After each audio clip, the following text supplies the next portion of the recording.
Hello students, video शुरू करने से पहले प्लीज चैनल को लाइक, शेयर और सब्सक्राइब जरूर करें। एक इम्पॉर्टेंट इन्फॉर्मेशन, अगर आपको इस वीडियो के नोट्स चाहिए तो डिस्क्रिप्शन बॉक्स में दिया गया डाउनलोड लिंक चेक करें। Thank you. चलिए शुरू करते हैं। इस वीडियो में हम पढ़ेंगे BSOC 108 इकोनॉमिक सोशियोलॉजी के प्रीवियस ईयर क्वेश्चन और most important questions with answers. ये क्वेश्चंस आपके एग्जाम के लिए बहुत इंपॉर्टेंट है। अगर आपने ये अच्छे से कर लिए तो एग्जाम निकलना पक्का है। Let's begin. Question 1, explain the socialist model of development. Question explanation. इस क्वेश्चन में हमें सोशलिस्ट मॉडल ऑफ डेवलपमेंट का मतलब समझाना है। हमें बताना है कि इसका मेन ऑब्जेक्टिव क्या है, इसके प्रिंसिपल्स क्या होते हैं और ये कैपिटलिस्ट सिस्टम से कैसे अलग है। थियोरेटिकल बैकग्राउंड, थिंकर्स जैसे कार्ल मार्क्स को मेंशन करना है और प्रैक्टिकल एग्जाम्पल्स देने हैं। Answer. Introduction. Socialist model of development एक ऐसा इकोनॉमिक और सोशल सिस्टम है जहां प्रोडक्शन और रिसोर्सेस का कंट्रोल स्टेट या कम्युनिटी के पास होता है। इसका में फोकस सबको इक्वल अपॉर्चुनिटीज और वेलफेयर देना होता है, ना कि सिर्फ प्राइवेट प्रॉफिट कमाना। कार्ल मार्क्स और फ्रीडरिक एंगल्स जैसे थिंकर्स ने सोशलिज्म के बेसिक आइडियाज दिए। सोवियत यूनियन, चीन और इंडिया जैसे कंट्रीज ने इस मॉडल को अपने तरीके से अडॉप्ट किया। इस आंसर में हम इसका मीनिंग, फीचर्स और इंपॉर्टेंस समझेंगे। Main body. 1. मीनिंग और basic principles of socialist model. Definition. Socialist model में लैंड, फैक्ट्रीज और रिसोर्सेज का ओनरशिप प्राइवेट इंडिविजुअल्स के पास नहीं बल्कि स्टेट या पब्लिक के पास होता है। Core principles. कलेक्टिव या state ownership of major industries. Centralised planning के थ्रू रिसोर्स एलोकेशन। इनकम और वेल्थ डिस्पैरिटी को कम करना। वेलफेयर ओरिएंटेड पॉलिसीज जैसे free education, health care, jobs. Philosophy. Marxist ideology पर बेस्ड, जो एक्सप्लॉयटेशन और क्लास स्ट्रगल को खत्म करने पर फोकस करता है। 2. Goals and objectives of socialist development. Economic equality, rich और पुअर के बीच का गैप कम करना। सोशल वेलफेयर, हर सिटीजन को हेल्थ, एजुकेशन और हाउसिंग देना। Planned economy, long term growth के लिए 5 ईयर प्लान्स जैसी पॉलिसीज बनाना।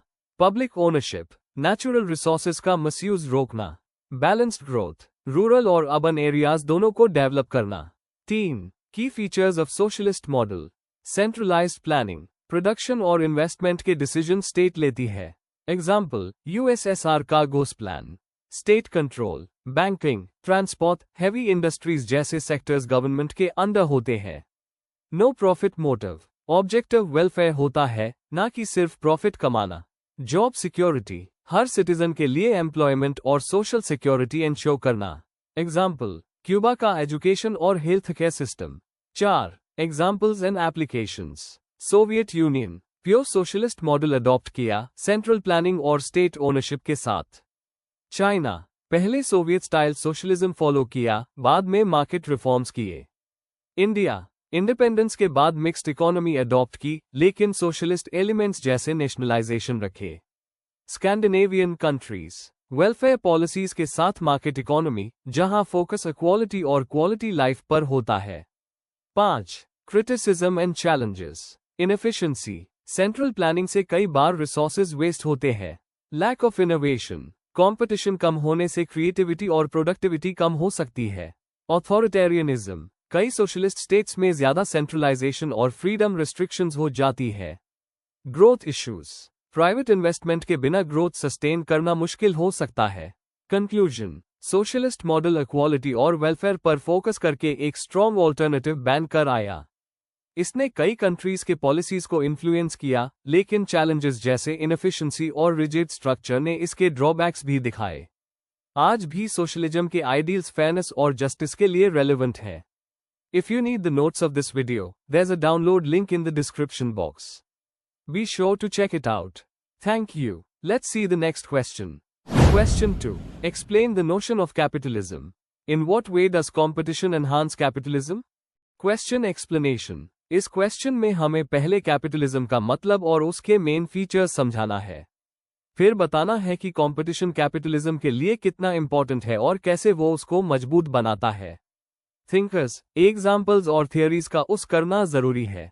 आंसर। इंट्रोडक्शन। कैपिटलिज्म एक ऐसा इकोनॉमिक सिस्टम है जहां प्राइवेट ओनरशिप होती है और प्रॉफिट कमाना मेन गोल होता है। मार्केट फ्रीडम और इनोवेशन यहाँ पे एनकरेज किए जाते हैं। एडम स्मिथ और मैक्स वेबर जैसे थिंकर्स ने इसके डेवलपमेंट पर काफी लिखा है। कंपटीशन कैपिटलिज्म का कोर है जो एफिशिएंसी और ग्रोथ को पुश करता है। इस आंसर में हम कैपिटलिज्म समझेंगे और कंपटीशन की रोल को देखेंगे। Main body. 1. कैपिटलिज्म समझना, डेफिनेशन और की फीचर्स। डेफिनेशन। कैपिटलिज्म एक सोशियो इकोनॉमिक सिस्टम है जो प्राइवेट ओनरशिप और प्रॉफिट ओरिएंटेड प्रोडक्शन पर बेस्ड है। की फीचर्स। प्राइवेट प्रॉपर्टी, रिसोर्सेज और प्रोडक्शन के टूल्स प्राइवेट हैंड्स में होते हैं। मार्केट इकोनॉमी, गुड्स और सर्विसेज का एक्सचेंज ओपन मार्केट्स में होता है। प्रॉफिट मोटिव, वेल्थ क्रिएट करना मेन ऑब्जेक्टिव होता है। वेज लेबर, वर्कर्स अपना लेबर वेज के बदले बेचते हैं। थिंकर्स और perspectives. Adam Smith, invisible hand का कॉन्सेप्ट दिया जहां सेल्फ इंटरेस्ट और कंपटीशन सोसाइटी के लिए बेनिफिशियल होते हैं। मैक्स वेबर, कैपिटलिज्म को रैशनल ऑर्गेनाइजेशन और प्रोटेस्टेंट एथिक्स से जोड़ा। एग्जाम्पल, एप्पल, अमेज़न जैसे कंपनीज कैपिटलिस्ट प्रिंसिपल्स पर चलती है। 2. कंपटीशन का रोल कैपिटलिज्म में। कंपटीशन क्या है? प्रोड्यूसर्स और सेलर्स के बीच राइवलरी जो कंज्यूमर्स को अट्रैक्ट करने और प्रॉफिट कमाने के लिए होती है। कैपिटलिज्म के लिए जरूरी क्यों? Price regulation, market rivalry prices को बैलेंस रखता है। एफिशिएंसी, बिजनेसेस प्रोडक्टिविटी इंप्रूव करते हैं सर्वाइवल के लिए। इनोवेशन, कंपटीशन क्रिएटिविटी और टेक्नोलॉजी को प्रमोट करता है। थियोरेटिकल इंसाइट, एडम स्मिथ कहते हैं कि कंपटीशन मोनोपोली पावर को लिमिट करता है और सोसाइटी को बेनिफिट देता है। नियोक्लासिकल इकोनॉमिस्ट्स भी कंपटीशन को रिसोर्स एलोकेशन के लिए इंपॉर्टेंट मानते हैं। 3. कंपटीशन कैसे कैपिटलिज्म को एनहांस करता है? इनोवेशन और ग्रोथ को पुश। कंपनीज नए प्रोडक्ट्स और सर्विसेज लॉन्च करते हैं to win market. Example, smartphone brands हर साल नए फीचर्स लाते हैं। मोनोपोली को रोकता है। कंपटीशन किसी एक फर्म को डोमिनेंट होने से रोकती है और कंज्यूमर्स को चॉइसेस मिलते हैं। क्वालिटी इंप्रूव और कॉस्ट्स कम। फर्म्स बेहतर क्वालिटी और सस्ते प्राइसेस देते हैं ज्यादा कस्टमर्स अट्रैक्ट करने के लिए। ग्लोबलाइजेशन और मॉडर्न कंपटीशन, आज के टाइम में कंपटीशन सिर्फ लोकल नहीं, ग्लोबल है जो एफिशिएंसी को और बूस्ट करता है। 4. चैलेंजेस और क्रिटिकल व्यूज। इनइक्वालिटी, कंपटीशन कभी कभी वेल्थ कंसंट्रेशन बढ़ता है। मार्केट फेलियर्स, प्राइस वॉर्स या एनवायरमेंटल हार्म जैसे इश्यूज आ सकते हैं। कार्ल मार्क्स का क्रिटिक। मार्क्स कहते हैं कैपिटलिज्म और कंपटीशन एक्सप्लॉयटेशन क्रिएट करते हैं जो क्लास कॉन्फ्लिक्ट्स लाते हैं। बैलेंस्ड व्यू, इन प्रॉब्लम्स के बावजूद कंपटीशन कैपिटलिज्म का एक इंपॉर्टेंट ड्राइवर है।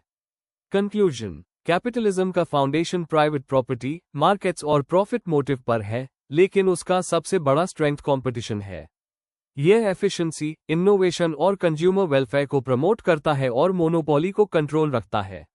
हाँ, कुछ चैलेंजेस भी हैं जैसे इनइक्वालिटी, पर ओवरऑल कंपटीशन कैपिटलिज्म के लिए बैकबोन है। If you need the notes of this video, there's a download link in the description box. Be sure to check it out. Thank you. Question 3. Explain the functions of money in society. Question explanation. इस question में हमें समाज में पैसे के roles और importance को समझाना है। हमें बताना है कि पैसा कैसे medium of exchange, unit of account, store of value और स्टैंडर्ड ऑफ डेफर्ड पेमेंट के रूप में काम करता है। एग्जाम्पल्स के साथ क्लियर करना है। आंसर। इंट्रोडक्शन, पैसा इंसानी इतिहास का सबसे इंपॉर्टेंट इन्वेंशन माना जाता है जो हर इकोनॉमिक एक्टिविटी का बेस है। सोशियोलॉजी में पैसा सिर्फ करेंसी नहीं बल्कि एक सोशल इंस्टीट्यूशन है जो ट्रेड, रिलेशनशिप्स और वैल्यू सिस्टम्स को शेप करता है। ये एक्सचेंज को इजी बनाता है, टाइम बचता है और गुड्स और सर्विसेज को मेजर करने का एक स्टैंडर्ड देता है। इस आंसर में हम मनी के मेन फंक्शंस और मॉडर्न सोसाइटी पर इसका रोल डिस्कस करेंगे। Main body. 1. Medium of exchange. Barter system में सबसे बड़ी प्रॉब्लम थी डबल कोइंसिडेंस ऑफ वांट्स, यानी दोनों पार्टीज को एक दूसरे की चीज चाहिए होती थी। पैसा इस प्रॉब्लम को सॉल्व करता है क्योंकि ये एक कॉमन मीडियम है जो हर जगह एक्सेप्ट होता है। एग्जाम्पल, डेली लाइफ में हम ग्रोसरी खरीदने, स्कूल फीस भरने या ट्रैवल करने के लिए पैसा यूज करते हैं। 2. Measure of value, unit of account. पैसा एक स्टैंडर्ड यार्डस्टिक है जो अलग अलग चीजों की वैल्यू को कंपेयर करने में हेल्प करता है। अगर पैसा ना हो तो सोचना मुश्किल है कि 1 किलो चावल की कीमत एक शर्ट के बराबर है या नहीं। बिजनेस रिकॉर्ड रखने, प्राइसेस फिक्स करने और प्रॉफिट लॉस कैलकुलेट करने में ये बहुत हेल्पफुल है। 3. Store of value. पैसा सेव करके फ्यूचर के लिए रखा जा सकता है और ज्यादा वैल्यू लूज नहीं करता, जैसे पेरिशेबल्स करते हैं। इस वजह से लोग सेविंग और इन्वेस्टमेंट कर पाते हैं, फ्यूचर प्लान्स बना पाते हैं। Example, bank deposits, shares, gold purchase सब इसी फंक्शन पर बेस्ड होते हैं। 4. Standard of deferred payments. पैसा क्रेडिट या लोन के थ्रू फ्यूचर पेमेंट्स को पॉसिबल बनाता है। मॉडर्न इकोनॉमी में बोरोइंग लेंडिंग सिस्टम इसी पर डिपेंड करता है। एग्जाम्पल, एजुकेशन लोन या घर खरीदने का लोन इसी वजह से होता है क्योंकि पैसा एक एक्सेप्टेड स्टैंडर्ड है। 5. Social and cultural functions of money. पैसा सिर्फ इकोनॉमिक टूल नहीं है, बल्कि स्टेटस, पावर और सोशल रिलेशंस का सिंबल भी है। फेस्टिवल्स, डाउरी, चैरिटी और टेम्पल डोनेशंस में पैसा एक इंपॉर्टेंट रोल प्ले करता है। गेओर्ग सिममेल जैसे सोशियोलॉजिस्ट्स ने बताया है कि पैसा रिलेशनशिप्स को ज्यादा फॉर्मल और कंट्रैक्चुअल बनाता है। 6. Limitations and challenges. पैसा के पॉजिटिव पॉइंट्स के साथ नेगेटिव एस्पेक्ट्स भी होते हैं, जैसे इनइक्वालिटी, करप्शन और एक्सेसिव मटेरियलिज्म। इन्फ्लेशन के टाइम पैसा की परचेसिंग पावर गिरती है और ज्यादा डिपेंडेंस सोशल बॉन्ड्स को वीक कर सकता है। ट्रांजिशन। इन सब पॉइंट्स से क्लियर है कि पैसा सिर्फ एक इकोनॉमिक चीज नहीं, बल्कि एक सोशल और कल्चरल फोर्स भी है जो इंसानी बिहेवियर और इंस्टीट्यूशंस को शेप करता है। कंक्लूजन। समरी में, पैसा एक्सचेंज को इजी बनाता है, वैल्यू मेजर करता है, फ्यूचर के लिए सेव होता है और क्रेडिट को सपोर्ट करता है। इकोनॉमिक रोल के साथ साथ पैसा सोशल रिलेशंस और कल्चर को भी शेप करता है। अगर हम इसके फंक्शन समझे तो हम समाज में इसके इम्पैक्ट को क्लियरली देख सकते हैं। If you need the notes of this video, there is a download link in the description box. Be sure to check it out. Thank you. Question 4. Discuss the impact of globalization in Indian society. Question explanation. इस question में हमें बताना है कि globalisation ने Indian society को कैसे बदला है। हमें इकोनॉमिक, कल्चरल, सोशल और पॉलिटिकल इम्पैक्ट्स के बारे में डिटेल में लिखना है। पॉजिटिव और नेगेटिव दोनों एस्पेक्ट्स के एग्जाम्पल्स देने हैं। आंसर। इंट्रोडक्शन। ग्लोबलाइजेशन का मतलब है दुनिया के अलग अलग देशों का एक दूसरे से ट्रेड, टेक्नोलॉजी और कल्चर के जरिए कनेक्टेड होना। इंडिया में ये प्रोसेस 1991 के इकोनॉमिक लिबरलाइजेशन के बाद तेजी से हुआ। यह क्वेश्चन हमसे पूछ रहा है कि ग्लोबलाइजेशन ने इंडिया के इकोनॉमी, कल्चर, एजुकेशन, एम्प्लॉयमेंट और पॉलिटिक्स पर क्या चेंजेस लाए। इसमें अपॉर्चुनिटीज और चैलेंजेस दोनों डिस्कस करने हैं। Main body. 1. Economic impact of globalisation in India. Liberalisation और ग्रोथ। 1991 के बाद इंडिया ने अपनी इकोनॉमी खोल दी, जहां एफडीआई आया, ग्लोबल ट्रेड बढ़ा और नए इंडस्ट्रीज ग्रो हुए जैसे आईटी, फार्मा, ऑटोमोबाइल्स और रिटेल। एम्प्लॉयमेंट और अपॉर्चुनिटीज। ग्लोबल कंपनीज जैसे इन्फोसिस, टीसीएस के साथ बीपीओ और एमएनसी ने नए जॉब्स क्रिएट किए। स्किल्ड लोगों को इंटरनेशनल एक्सपोजर मिला। एग्रीकल्चर और स्मॉल बिजनेसेस। बड़े इंडस्ट्रीज को फायदा मिला, पर छोटे व्यापारी और किसानों को कंपटीशन फेस करना पड़ा। सब्सिडीज कम हुई और ग्लोबल प्राइस चेंजेस का प्रेशर आया। 2. Cultural and social impact. Cultural exchange और modernisation. Western fashion, music, movies और फूड इंडियन सिटीज में पॉपुलर हुए। इंग्लिश का यूज बढ़ा। अर्बन यूथ ने मॉडर्न लाइफस्टाइल अडॉप्ट किया। Hybrid culture. इंडियन और वेस्टर्न कल्चर का मिक्स देखा गया। फेस्टिवल्स, म्यूजिक और फूड में फ्यूजन आया। Social challenges. कल्चरल होमोजेनाइजेशन का रिस्क भी बढ़ा, जिससे ट्रेडिशनल प्रैक्टिसेस कम होते गए। कंज्यूमरिज्म और रूरल अर्बन गैप भी इंक्रीज हुआ। 3. Technological and educational impact. Technological advancement. Globalisation से आईटी, टेलीकॉम और हेल्थ केयर में मॉडर्न टेक्नोलॉजीज एआई, कम्युनिकेशन और इंफॉर्मेशन शेयरिंग इजी हो गई। एजुकेशन और स्किल्स। इंडियन स्टूडेंट्स को फॉरेन यूनिवर्सिटीज और ऑनलाइन प्लेटफॉर्म्स का एक्सेस मिला, पर डिजिटल डिवाइड अभी भी है, रूरल एरियाज पीछे है। 4. Political and policy changes. Policy reforms. India ने प्राइवेटाइजेशन, टैक्स और ट्रेड पॉलिसीज को लिबरल किया। Global position. India WTO, BRICS, G20 जैसे प्लेटफॉर्म्स पर एक्टिव हुआ। फॉरेन पॉलिसी ट्रेड सेंट्रिक हुई। चैलेंजेस। इनइक्वालिटी बढ़ी और फॉरेन इन्वेस्टमेंट और लोकल इंटरेस्ट के बीच बैलेंस बनाना पड़ा। Examples and case studies. Bangalore का आईटी बूम ग्लोबलाइजेशन का बेस्ट एग्जाम्पल है। वॉलमार्ट, Amazon जैसे रिटेल जायंट्स ने इंडियन मार्केट बदला। K-पॉप, हॉलीवुड जैसे ट्रेंड्स इंडियन यूथ में पॉपुलर हुए। क्रिटिकल पर्सपेक्टिव, सपोर्टर्स कहते हैं ग्लोबलाइजेशन ने ग्रोथ और मॉडर्नाइजेशन दिया, क्रिटिक्स कहते हैं कि ये इनइक्वालिटी और कल्चरल लॉस लाता है। दोनों व्यूज समझना जरूरी है। कंक्लूजन, ग्लोबलाइजेशन ने इंडियन सोसाइटी को हर लेवल पर बदला, इकोनॉमी से लेकर कल्चर तक। ये नए अपॉर्चुनिटीज और डेवलपमेंट लाया, पर चैलेंजेस भी दिए जैसे इनइक्वालिटी और कल्चरल इरोजन। सस्टेनेबल ग्रोथ के लिए जरूरी है कि ग्लोबलाइजेशन को लोकल नीड्स और वैल्यूज के साथ बैलेंस किया जाए।